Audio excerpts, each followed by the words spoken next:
Hey guys, back again. So let's talk about the Falcon and the Winter Soldier, which just was released on Disney Plus last night, and is the next Marvel show on Disney Plus. And I loved WandaVision for the most part. I thought it was really great, really entertaining, really fun, and I really enjoyed it. And I'm glad that Marvel is going that route with their big superheroes, doing TV shows for them, like the B grade superheroes. If that makes sense, like there's not going to be a show about Iron Man, oh, well, obviously because he's dead, but like, you know what I mean? They're not going to have a show like that.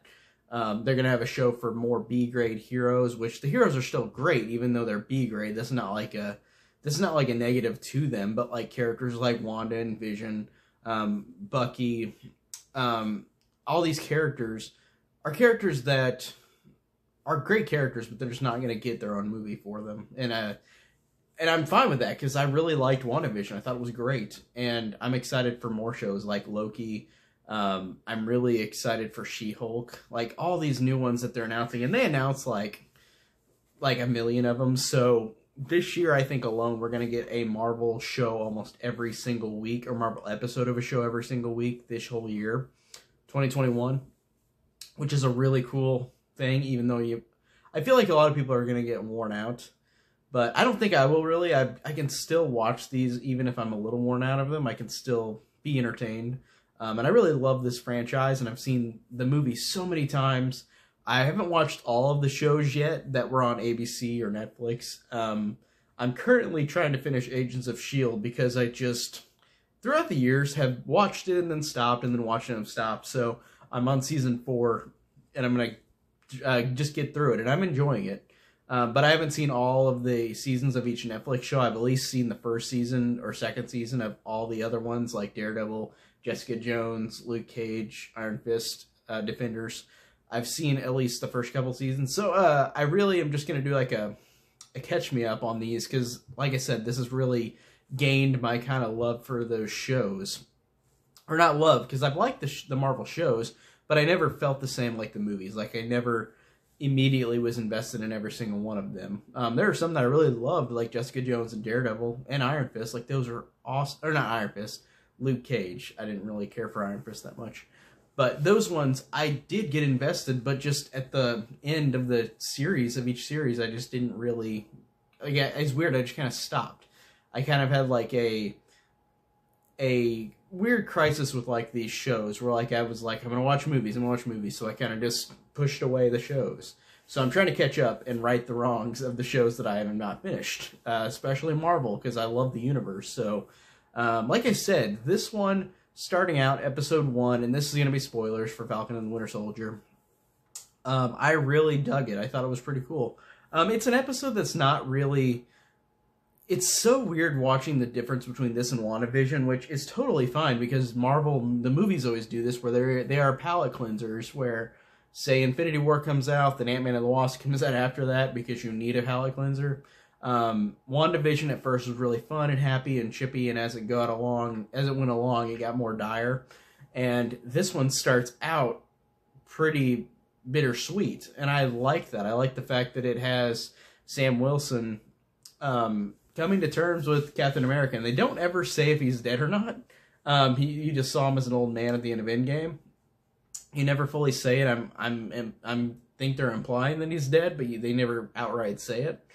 But he is coming to terms with the fact that he was given the mantle, he was given the shield to him, and he has to go and decide on what he's going to do with it for the world. And I like that it showed Sam Wilson is a character I've always enjoyed in the Marvel movies, but he really didn't get that much, like, characterization, if that makes sense. Like, he's more of a, like, he's a funny guy, Anthony Mackie. Like, he's great in the movies, and he's got a really cool set of wings, like, for this character. But there's not much to him in the movies. It's just, he's kind of there. He's Sam's buddy, and that's fine. But this episode really did kind of solidify just this character was more interesting. Or not interesting, he's always been interesting, but he has more depth in this episode, because you see him with his sister, with them struggling to pay for this money, because they literally, with Sam, he's been gone for 5 years because he was wiped out of existence, like whenever Thanos snapped everybody. So he was out of existence while his sister tried to work, and now they aren't getting insurance because of him being gone for 5 years. And I think that's a really cool idea. Like, I think that's pretty interesting because I didn't think that they'd go that route where you've got a character who has been blipped out of, or not blipped, he has been snapped out of existence and then blipped back. And then you've got it to where you have to get back to the real life stuff. And he can't get insurance because he's been gone for 5 years. I thought that was really cool. And I like that added into the show. That's interesting in this universe to have the repercussions of what happened whenever you're gone for 5 years, wiped out of existence for 5 years, and then you're back. I thought that was great.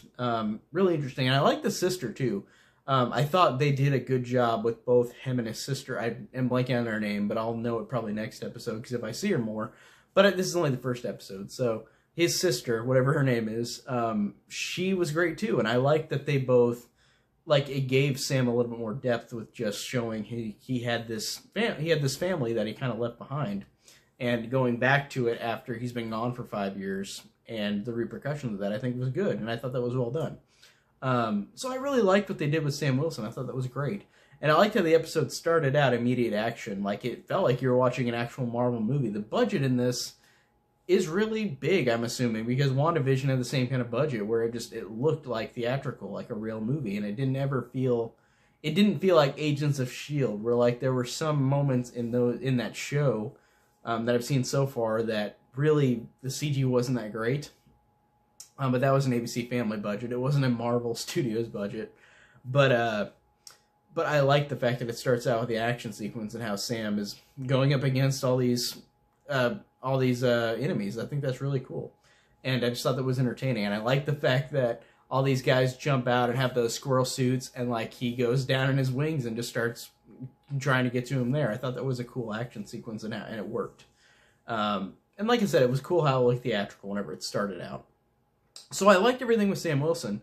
And then you get Bucky Barnes, who, like I've said before, I do like this character, and I do really like what he does in the movies. I really thought he's a great character, especially in Winter Soldier and Civil War. I like that he's got a lot that has happened to him, but he, as well as Sam Wilson, had been snapped out of the world for 5 years. And he comes back and is having hallucinations and nightmares about him being an assassin, about him being the Winter Soldier. And I like that too. I like seeing the repercussions of him trying to be normal, live a normal life. And I really like that scene between him and the shrink where he tells her, like, I've been having nightmares. And she's like, I know you're lying to me. You know how many times I see you a week. Or you know how many times I've seen you. You know I know when you're lying. And I like that scene. It was pretty funny. And it was good. I like the fact that this character is interesting. Like, he has been in the other movies, but I like how, again, he's getting a little you're getting a little bit more into him because it's a TV show. It's not just a movie. So I like that. I like seeing him going around and just living his life kind of with these people that he's conversing with in this location normally right now. And I thought that it was just really fun. And I did like both of them. I liked how they both just really got good development throughout this episode. It's only episode 1, so I thought that was awesome how much we got so far. And we didn't get Sharon Carter in this episode, but she was in the credits, but it didn't have her name on it. Emily Van Camp, because she wasn't in the episode, but I feel like she's going to be in the next episode because she already is announced in the show, like in the promotional material. I've seen her in the promotional material. I don't know where I was going with saying that. I kind of just got tongue tied, but I'd be glad to see her back. That's gonna be awesome. Oh, and I also thought it was cool to see Rhodey back. I thought it was awesome to see him because I didn't expect Don Cheadle to be in this, really, honestly. And I like that conversation between him and Sam about how, like, looking at what has happened, and he's asking him why you haven't taken up the mantle, and I like that. Again, Sam is just at a standstill, like he doesn't know what to do. So I thought that was really, really well done, and like I said, it's just a solid first episode. Like, I did enjoy it a lot, and I think that there's only 6 episodes, and this was 50 minutes long, so I'm assuming the other ones are 50 minutes to an hour long. Because WandaVision was pretty close, where it was like 30 to 40 minutes each episode. Maybe the last episode was 50, I can't remember, but it was somewhere, they were typically around 30 or 40 minutes. So I'm excited, and it's only 6 episodes for this series, so it's not going to last long, but first episode was great. I enjoyed it, so that's pretty much all I could say today about Falcon and the Winter Soldier. Pretty solid episode. Oh, I guess I could say the ending. Why did I not even think about the ending?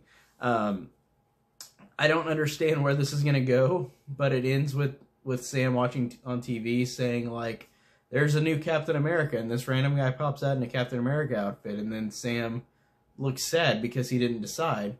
And I'm wondering, is that an actual, like, is that just a person in a suit? Like, what is that? I don't understand. Is that a new person with superhero serum? They didn't explain it. They made it as a cliffhanger on purpose, like most TV episodes do. But I don't know where they're going to go with that. I'm interested to see what they'll do in the next episode with that Captain America, that new Captain America. So, yeah. I can't believe I almost forgot the ending, because that ending, I was like, oh, that's really interesting way to go. Or interesting way to end the episode. And it kind of hooked you. It hooked me, especially, like, watching that ending of the episode. So I'm glad to see the next one. Regardless, I would have still seen this series all the way through. But I like that cliffhanger. I thought that was cool. So that is it today. Falcon and the Winter Soldier. And I'll talk to you guys later. Next episode. Take care.